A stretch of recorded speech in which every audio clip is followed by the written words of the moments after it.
a very, very difficult day for us, but we thank God for bringing us this far. And we want to thank everybody who has stand up so that we can give our brother a befitting send-off. I want to particularly thank the clergy, the pastors of the Friends Church for hosting us and organizing such a beautiful send-off. I liked the laying of the race. I liked the songs like Dad said.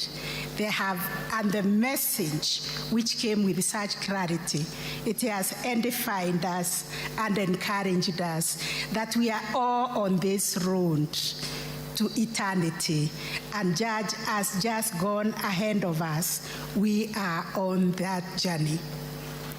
So Dad, we cannot stop thanking you, Mom, the siblings, and the entire Lanja family of Justice Majanji for bringing up a fine, fine missionary of justice who discharged justice with vigor, fairness, and with expediency.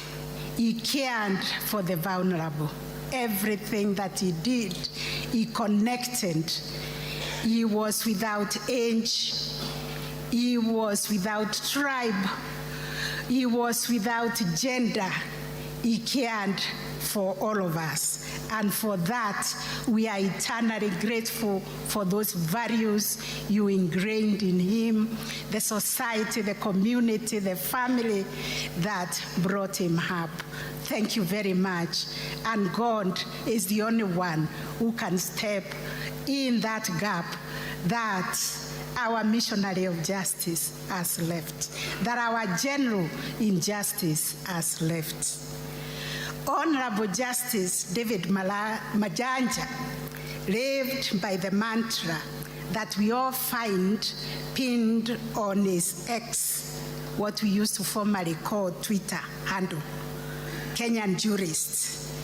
And he said, law is my life, justice is blood. This mantra, as every speaker has said, epitomized his distinguished career as a legal practitioner, his years of service as a judge of the High Court, and his tenure as the Commissioner of the Judicial Service Commission. He brought peace and harmony wherever he went.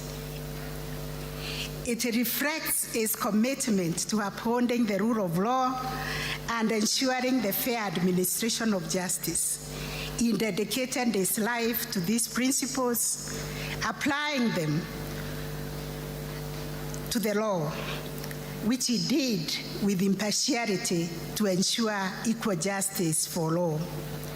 Honorable Majanji made significant contributions to the administration of justice and the development of our jurisprudence. I have many cases that I would have liked to cite where he set precedent that is not only being followed by the courts, but also by the universities and the law school. Justice Majanji was a diligent and hardworking judge. Despite his duties as the Commissioner at the Judicial Service Commission, he consistently delivered judgments on time. We were always amazed how he was able to learn his court before we started the Judicial Service Commission meetings. Even if they were starting at 9, he would just walk in with his laptop and say, I've just finished my hearings, and judgments will be promptly delivered. At the JSC, he played a pivotal role in developing various policies and programs.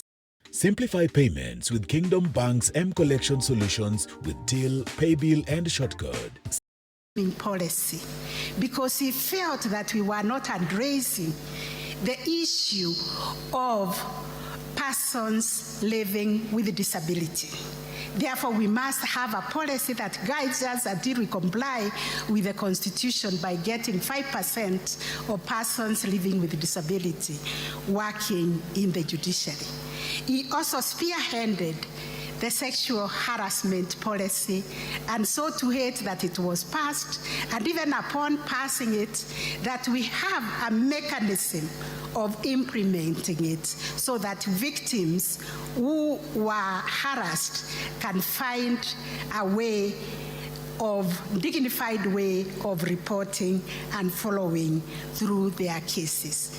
Justice Majanja was an epitome of justice, an epitome of institutional strength, an institution that had structures and systems. And as an active member of the community, Justice Majanja gave back wholeheartedly. He was a mentor and a provider to many. By emulating his example, all we can do is all of us become the defenders of the law and the providers of our own communities. He has left us at a difficult time as a nation when we are mourning also our children who have died in the quest of expressing their rights as founded in the Constitution. But as this was going on, we kept on urging that we, the judiciary, must stand as the beacon of the defense of the rule of law and the administration of justice. So we will honor Justice Majanja by standing as the last bastion of the defense of the rule of law, the defense of the vulnerable. We will not, as judges, have another opportunity to say anything other than what we say in the judgments. Because as we all know, we cannot descend in the arena of disputes. We must always be seen as a judiciary which is independent and impartial, that can listen to both sides. But we must always never shy, like Justice Majanja never shined in those judgments, to say what it is that the Constitution says. The Constitution gives us rights, and those rights must be expressed in a way that we do not endanger the lives of those who are expressing their rights. Justice Majanja formulated that policy on gender mainstreaming and against sexual harassment so that this society can take care of the women. And we are pained to hear of the femicide, the glory of femicide, women who are killed and dumped. That breaks our heart, because as a judiciary, we are there to defend the rule of law, but we rely on so many others to work together with us so that we can administer justice. The spirit of Justice Majanja, of looking out for the weak and the vulnerable, will live forever. So for us, to the family, we extend our deepest prayers and sincere condolences to you and say that he was a member of our family, a courageous brother who extended his kindness to everybody.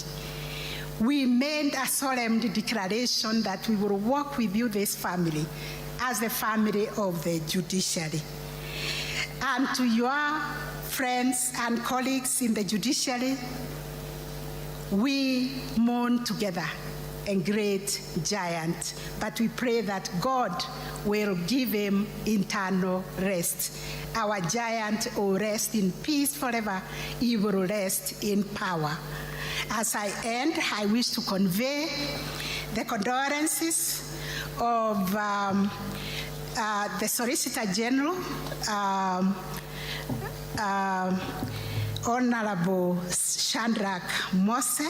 He has sent his condolences. We also received, oh, he is here, he is present here, but we won't have time to give you to talk. Thank you very much for condoling with us and the family.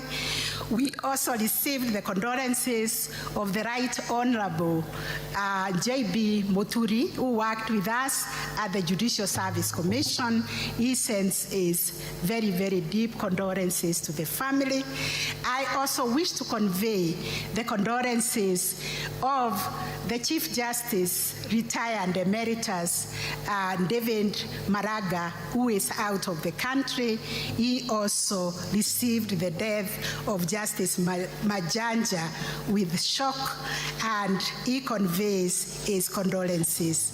Family, I have received many messages of condolences from Chief Justices from the region, the Chief Justice of Zambia, the Chief Justice of Uganda, the Chief Justice